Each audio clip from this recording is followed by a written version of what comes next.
Marwar bulletin देखने वाले सभी दर्शकों को चंद्रमोहन कल्ला का नमस्कार, राम राम ने खम्मा गणिसा।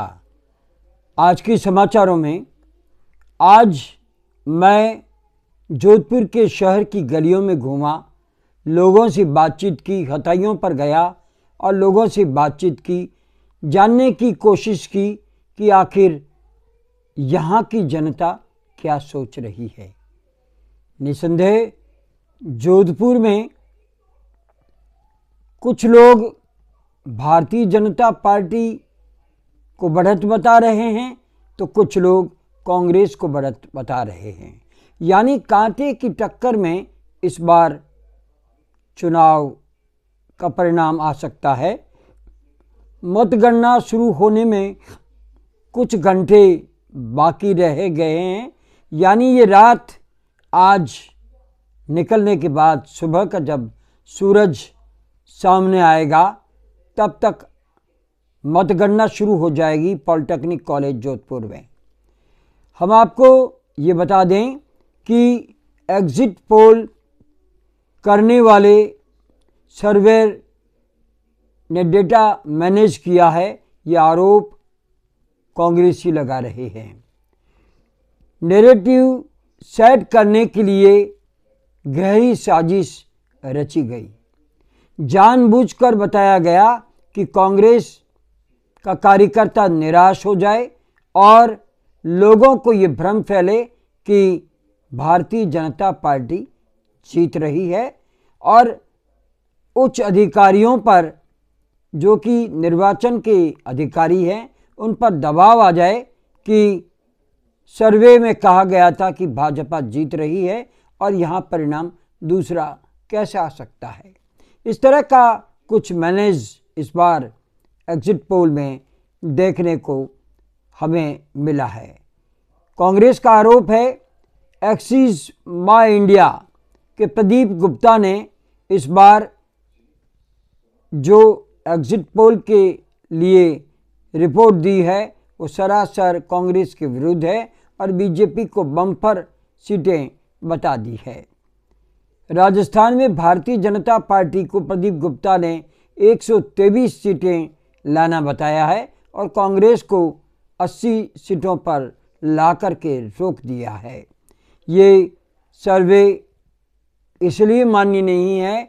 अगर ऐसा होता तो हिंदुस्तान के राजनीति के चाणक्य, राजस्थान के मुख्यमंत्री अशोक गहलोत और कांग्रेस आज 18 उन बागी उम्मीदवारों से संपर्क नहीं करती और उन्हें बेंगलोर और उदयपुर के रिसोर्ट में ठहराने के लिए तैयारी नहीं करती। हम आपको बता दें कि मसूदा से निर्दलीय विधायक वाजिद चीता, शाहपुरा से आलोक बेनीवाल, लुणकरणसर से वीरेंद्र बेनीवाल, नागौर के हबीबुर रहमान ने गहलोत से बातचीत की है। आपको ये भी बता दें कि सबसे चर्चित शिव सीट जहाँ पंचकोणीय मुकाबला है, उसके रविंद्र सिंह भी अशोक गहलोत के संपर्क में बताए जाते हैं और पूर्व मंत्री भाजपा के नेता बागी बनकर के डीडवाना से जो चुनाव लड़े हैं, यूनिस खान भी अशोक गहलोत के संपर्क में बताए जा रहे हैं और शाहपुरा के वरिष्ठतम भाजपा के बागी नेता कैलाश मेघवाल भी अशोक गहलोत के संपर्क में बताए जाते हैं। चित्तौड़गढ़ के बागी भाजपा के चंद्रभान आंकिया भी अशोक गहलोत के संपर्क में हैं और ये भी आपको बता दें कि वल्लभ नगर के दीपेंद्र कंवर भी अशोक गहलोत के संपर्क में हैं। अगर प्रदीप गुप्ता बीजेपी को जब बम्पर सीटें दे रहे हैं तो फिर अशोक गहलोत को निर्दलीय बागियों के संपर्क में आने की क्या ज़रूरत थी। और कांग्रेस ने तो बताया ये जा रहा है कि बेंगलोर और उदयपुर में रिसोर्ट तक बुक करके रख दिए हैं। दूसरी ओर ये भी आपको बता दें कि पूर्व मुख्यमंत्री वसुंधरा राजे ने 117 प्रत्याशियों से आज संपर्क किया है।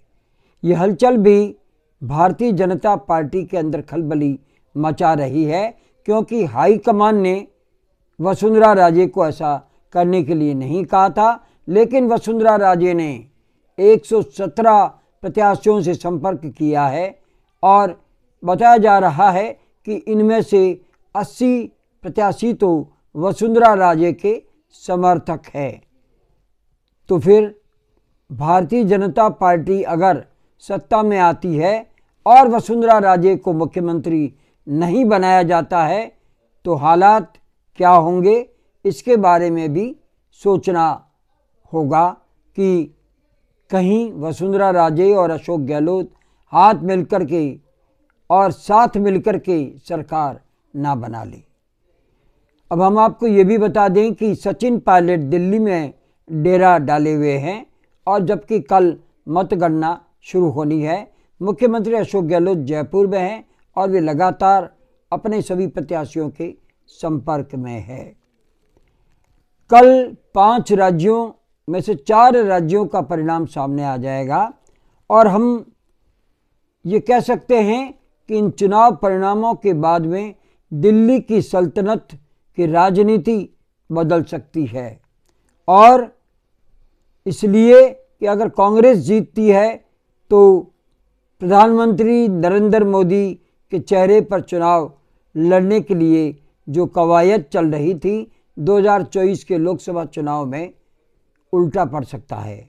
और अगर भारतीय जनता पार्टी की इन राज्यों में जीत होती है तो ये भी मान करके चलिए कि भारतीय जनता पार्टी और ताकतवर होकर के 2024 के चुनाव में भारतीय राजनीति के पटल पर छाएगी। अब कौन जीत रहा है कौन हार रहा है ये तो कल 3 दिसंबर को सुबह 10 बजे के करीब जब पहला रुझान आ जाएगा तो उस समय हम ये बता सकेंगे कि राजस्थान हो चाहे 4 अन्य राज्य मिजोरम को छोड़ करके सभी राज्यों में सरकार किसकी बनने जा रही है। मारवाड़ बुलेटिन प्रयास करेगा कि आपको जोधपुर की मतगणना केंद्र से अधिक जानकारी उपलब्ध करवाए। आज बस इतना ही। आपको ये चैनल कैसा लगता है?